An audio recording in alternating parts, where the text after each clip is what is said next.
2011 ഇറങ്ങിയ വണ്ടിയാണ് കേട്ടത്. അപ്പോൾ അടുത്തായിട്ട് നമ്മളുടെ വണ്ടി ഈ ഒരു വണ്ടിയാണ്. ഈ ഒരു വണ്ടി 2011 ഇറങ്ങിയിട്ടുള്ള ഒരു വണ്ടിയാണ്. നമ്മുടെ ഗാരേജിൽ വന്നിട്ടുണ്ട്. ഒരു സിൽവർ കളറൊക്കെ അടിച്ച് കോളാക്കിയ രീതിയിലാണ്. കോളാക്കിയ രീതിയിൽ കസ്റ്റമറുടെ ഒരു ഇതല്ല, നമ്മൾ ഒരു പെയിൻ്റർ എന്ന രീതിയിൽ ചെക്ക് ചെയ്തപ്പോൾ അടിച്ചിരിക്കുന്ന പെയിൻറ്റ് NC പെയിൻ്റാണ്.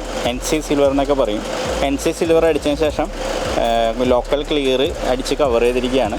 അതുകൊണ്ട് തന്നെ നിങ്ങളിത് ശ്രദ്ധിച്ച് നോക്കുകയാണെങ്കിൽ അറിയാം, നല്ല രീതിയിൽ ഓറഞ്ച് പീലുണ്ട്.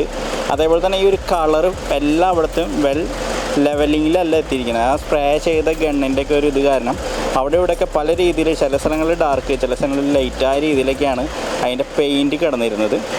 അപ്പോൾ ആ ഒരു വർക്ക് നമ്മൾ ഫുള്ളായിട്ട് കംപ്ലീറ്റ് ചെയ്തിട്ട് ടൈപ്പ് 4 കാര്യങ്ങളെല്ലാം കൺവേർട്ട് ചെയ്തിട്ട് എനിക്ക് ഈ ഒരു രീതിയിലേക്കാക്കി മാറ്റിയിട്ടുണ്ട് കേട്ടോ.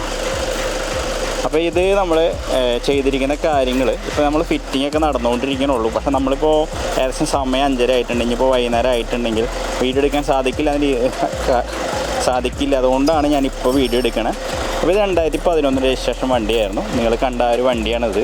അപ്പോൾ ഇത് ഫുള്ളായിട്ട് പെയിൻറ്റിങ് ചെയ്തു. പെയിൻറ്റിങ് ചെയ്യാന്ന് പറയുമ്പോൾ സ്ട്രിപ്പിങ് ചെയ്തേണ്ട ആവശ്യം വന്നു.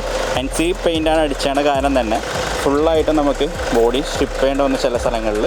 പിന്നെ അത് ഷേപ്പ് എടുക്കേണ്ട വന്നു. പിന്നെ അത് ഓരോ ട്രീറ്റ്മെൻറ്റും കാര്യം ചെയ്തതിന് ശേഷമാണ് നമ്മൾ ഈ ലെക്സസ് പേൾ വൈറ്റ് എന്നുള്ള കളർ അടിച്ചിരിക്കുന്ന ആ രീതിയിലേക്ക് നമ്മൾ എത്തിച്ചിട്ടുണ്ട് കേട്ടോ. ആ ലെവലും കാര്യങ്ങളൊക്കെ ഭയങ്കര മോശമാണ്. കസ്റ്റമർക്ക് അത് ശരിക്കും അറിയാൻ സാധിക്കും കേട്ടോ. അത് നമ്മൾ ഇതേപോലെ ഒരു സെറ്റപ്പാക്കി മാറ്റിയിട്ടുണ്ട്. ഇത് നമ്മൾ തന്നെ മിക്സ് ചെയ്തിട്ടുള്ളൊരു കളറാണ്, ഒരു ഡാർക്ക് ഗ്രേ എന്നൊക്കെ പറയാം. അപ്പോൾ അത് സെറ്റ് ചെയ്തിട്ടുണ്ട്. ആ ലൈവിൽ അങ്ങനെ സെറ്റ് ചെയ്തു. മിററിന് ഒരു ക്രോം കൊടുത്തിട്ടുണ്ട്. ഹാൻഡിൽ നമ്മൾ ക്രോം ടൈപ്പ് ഹാൻഡിൽ ആഡ് ചെയ്തിട്ടുണ്ട്. വെതർ സ്റ്റിപ്പ് ഫിറ്റ് ചെയ്യാനായിട്ട് ബാബട്ട് അവിടെ വെയിറ്റ് ചെയ്തൊക്കെയാണ് കേട്ടോ. ഓക്കെ, അതേപോലെ തന്നെ ഫ്രണ്ടേജ് പറയുകയാണെങ്കിൽ പ്രൊജക്ടർ ഹെഡ്ലൈറ്റ്, ഗ്രില്ലിൻ്റെ ആ ഭാഗങ്ങളൊക്കെ ഉണ്ടോ നമ്മൾ ലെക്സസ് പേൾ വൈറ്റ് ആ ഒരു കണ്ടിന്യൂറ്റിക്ക് ആയിട്ട് തന്നെ ചിലർ ഇങ്ങനെ അടിക്കുന്നത് ഭയങ്കര ഇഷ്ടമാണ്, ചിലർക്ക് അത് ഇഷ്ടമല്ല. അപ്പോൾ ഈ ഒരു കസ്റ്റമർക്ക് ഇത് ഭയങ്കര താല്പര്യമായിരുന്നു. എനിക്ക് പേഴ്സണലി ഇഷ്ടമാണ് കേട്ടോ ഇങ്ങനെ അടിക്കണത്. കണ്ട ഒരു കണ്ടിന്യൂറ്റി കിട്ടുകയും ചെയ്യും. ഒരു പുതിയൊരു ടൈപ്പ് രീതിയിൽ കണ്ട ഈ ഒരു ടൈപ്പിലേക്ക് ആക്കി ഗ്രില്ലും പെയിൻറ്റിങ് ചെയ്തിട്ടുണ്ട്. അപ്പോൾ അതങ്ങനെ സെറ്റ് ചെയ്തു. പിന്നെ നമ്മൾ ലൈവിൽ നേരത്തെ കണ്ട മാതിരി തന്നെ എല്ലാ ലൈവ്സും ഫുള്ളായിട്ട് തന്നെ പെയിൻറ്റിങ് ചെയ്തിട്ടുണ്ട്. ആ ലൈവിൽ പെയിൻറ്റിങ് ചെയ്യുന്നതിന് സെപ്പറേറ്റ് എമൗണ്ട് ആയിട്ട് വരാം. അത് വേറെ ഒന്നുകൊണ്ടല്ല, നമ്മളിതിപ്പോൾ ഈ അലവി ഇതേപോലെ ആവാൻ ഇതിന് മുമ്പത്തെ അവസ്ഥ ഇതേപോലെ ആയിരുന്നുണ്ടായിരുന്നില്ല. ഇതിപ്പോൾ നമ്മൾ അയച്ചെടുത്ത് കഴിയുമ്പോൾ പുട്ടി അപ്ലൈ ചെയ്യുന്നിടത്ത് ചെറുതായ രീതിയിൽ പുട്ടി ആപ്ലിക്കേഷൻ നടത്തും.